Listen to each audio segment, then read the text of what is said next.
Hello बच्चों, नमस्कार। जैसा कि आप सभी जानते हैं, विद्या ज्ञान स्कूल मुख्य परीक्षा 2025 8 और 9 फरवरी 2025 को होना सुनिश्चित है। इसमें सामान्य ज्ञान संचेतना के जो प्रश्न आते हैं वो आपकी कक्षा 4, 5 और कुछ एनसीईआरटी और विज्ञान के प्रश्न आते हैं।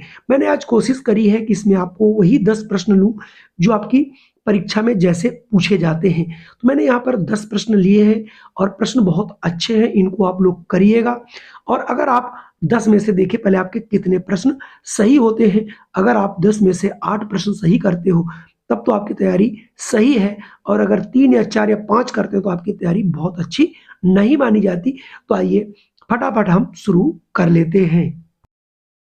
देखिए, पहला प्रश्न है, किस यंत्र का प्रयोग वाहनों की चाल मापने के लिए किया जाता है?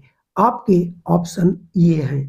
पहला ऑप्शन है ग्रोवोमीटर, दूसरा ऑप्शन स्पीडोमीटर, तीसरा ऑप्शन है गायरोस्कोप और चौथा है किलोमीटर। आप लोग जल्दी से इसका आंसर गेस करिए, और अगर आप यहाँ पर आंसर देते हैं बी स्पीडोमीटर, क्योंकि ये स्पीड से ही बना है स्पीडोमीटर, तो यहाँ से ऑप्शन बी वाला बिल्कुल सही होगा।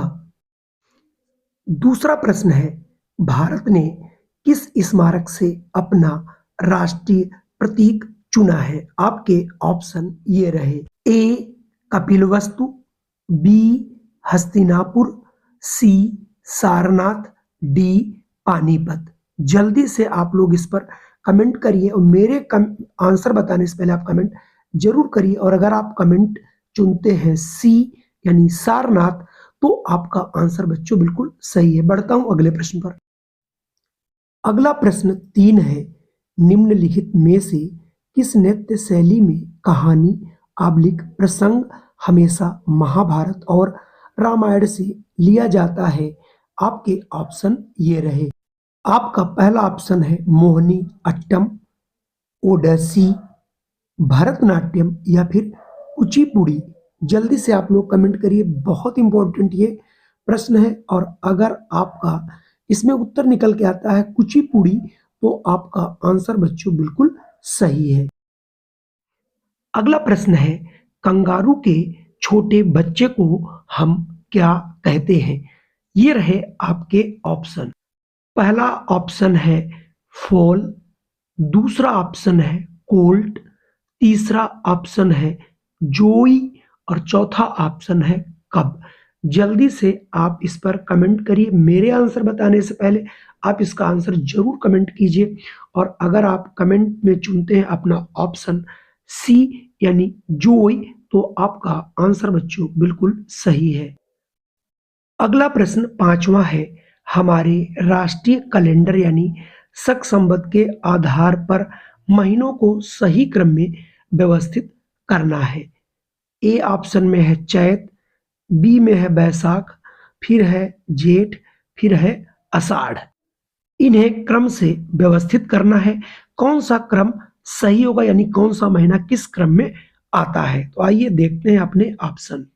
पहला है ए बी सी डी, दूसरा है बी सी डी ए, तीसरा है डी ए सी बी, चौथा है सी डी ए बी। यानी कौन सा क्रम सही? तो ये बिल्कुल सही क्रम में ही लिखे हैं। ए चैत, बी बैसाख, सी जेठ और डी आषाढ़, यानी पहला वाला ऑप्शन ही बिल्कुल बच्चों सही होगा। चलिए बढ़ते हैं हम अगले प्रश्न पर। अगला प्रश्न है, निम्नलिखित में से कौन सा लड़ाकू वायुयान है? आपके ऑप्शन ये रहे। पहला option Tejas, option B Dhruv, option C Boeing C-17 globemaster और चौथा ऑप्शन है डी चेतक। आप लोग जल्दी से इसका कमेंट करिए। और अगर आप कमेंट के रूप में ऑप्शन ए चुनते हैं तेजस, तो आपका आंसर बच्चों बिल्कुल सही है। आइए बढ़ता हूं मैं अगले प्रश्न पर। अगला प्रश्न है, खाद्य परिरक्षण करते समय हिमीकरण क्या करता है, यानी कौन सा प्रभाव करता है? आपके ऑप्शन ये रहे। पहला ऑप्शन है खाद्य उत्पाद को कठोर रखता है, खाद्य की सुगंध को ताजा करता है, सूक्ष्म जीवों की वृद्धि को रोकता है, या उपरोक्त में से कोई नहीं। यहाँ पर ये पूछ रहा है कि जो हम लोग फ्रिज में जो चीजें रखते हैं या कोल्ड स्टोर में रखते हैं तो उसमें क्यों रखते हैं, उसका क्या कारण है। तो यहाँ पर अगर आप ऑप्शन सी चुनते हैं, सूक्ष्म जीवों की वृद्धि को रोकता है, तो आपका आंसर बच्चों बिल्कुल सही है, क्योंकि जितना टेम्परेचर कम होता है उस पर आपके जो सूक्ष्म जीव होते हैं वो बहुत कम पनप पाते, इसलिए ऐसा किया जाता है। अगला प्रश्न है, लाखों वर्षों पहले के पौधे और जानवरों के दफन किए गए अवशेषों को किस नाम से जाना जाता है।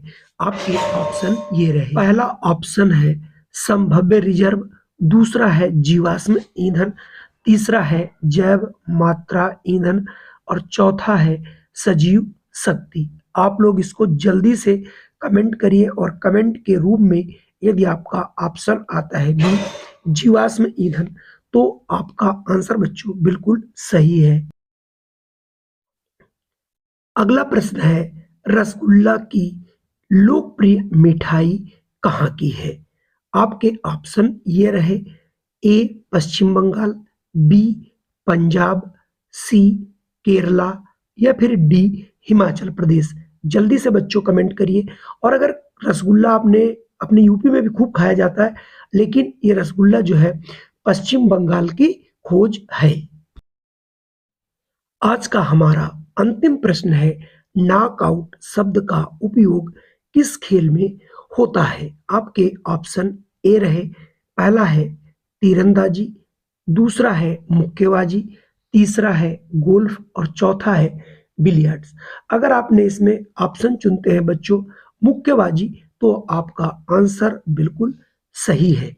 इस प्रकार की हम वीडियो प्रतिदिन बनाते रहते हैं, और अगर आप हमारे चैनल पे पहली बार हो तो इस चैनल को आप लोग सब्सक्राइब जरूर कर लीजिएगा, क्योंकि हमने विद्या ज्ञान प्रवेश परीक्षा की 400 से ऊपर वीडियो बनाई है, जो कि आपकी परीक्षा के लिए बेहद जो है उपयोगी है। अगर आप हमारे पर्सनल व्हाट्सएप ग्रुप से जुड़ना चाहते हैं तो हम यहाँ पर डिस्क्रिप्शन बॉक्स में अपना लिंक दे देंगे, वहां पर जाकर के आप हमसे जुड़ सकते हैं और अपनी तैयारी बहुत बेहतर कर सकते हो। आप जब भी मेरा यूट्यूब पर वीडियो देखें, वहां पर आप प्लेलिस्ट पे जाएं, जहां पर आपको सारे वीडियो देखने को मिल जाएंगे। जय हिंद, वंदे मातरम। फिर मिलता हूं मैं आपको एक नई वीडियो में।